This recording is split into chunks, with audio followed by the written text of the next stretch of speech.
It's something most of us consume every day but rarely think about, the fluoride in our drinking water.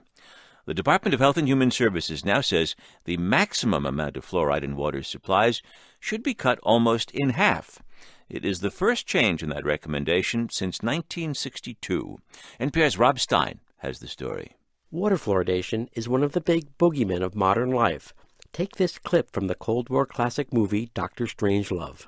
Do you realize that fluoridation is the most monstrously conceived and dangerous communist plot we have ever had to face? The idea that water fluoridation is a communist plot eventually faded, and the success of water fluoridation in protecting people's teeth has been called one of history's great public health victories. But the debate about water fluoridation has hardly evaporated. Here's Michael Connett. He's with an anti-fluoride group called the Flouride Action Network. There's many concerns with fluoride's systemic effects on health.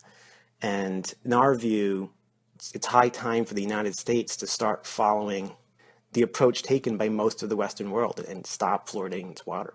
For the last few years, federal health officials have been taking a look at this. And today, the Deputy Surgeon General, Boris Lushniak, announced a new standard. The maximum amount of fluoride that should be allowed in the water should be cut almost in half. Now, why did we make this change?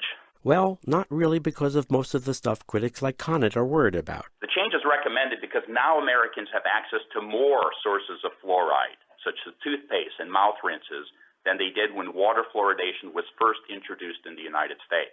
As a result, many Americans are getting too much fluoride, which is causing a big increase in a condition known as fluorosis, which usually causes very faint white splotches on people's teeth. The new recommended level will maintain the protective decay prevention benefits of water fluoridation and reduce the occurrence of dental fluorosis. But skeptics maintain the new standard doesn't go nearly far enough. They say there's evidence that fluoride might increase the risk for all kinds of other health problems. Philippe Grandjean at the Harvard School of Public Health says it could even hurt babies' brains. Due to the importance of having the best possible brains in the future, I think that would suggest that we be careful about the amounts of fluoride that we deliver to the population in drinking water. So he agrees with critics that people should be able to decide for themselves whether to use fluoride and how they get it.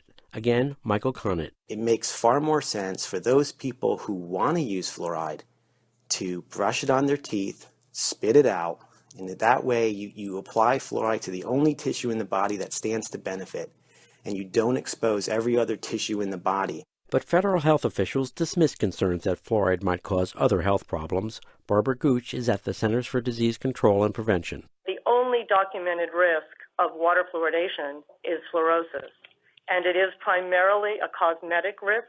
Fluorosis in the milder form is not a health risk. But it's clear that the debate over water fluoridation is far from over.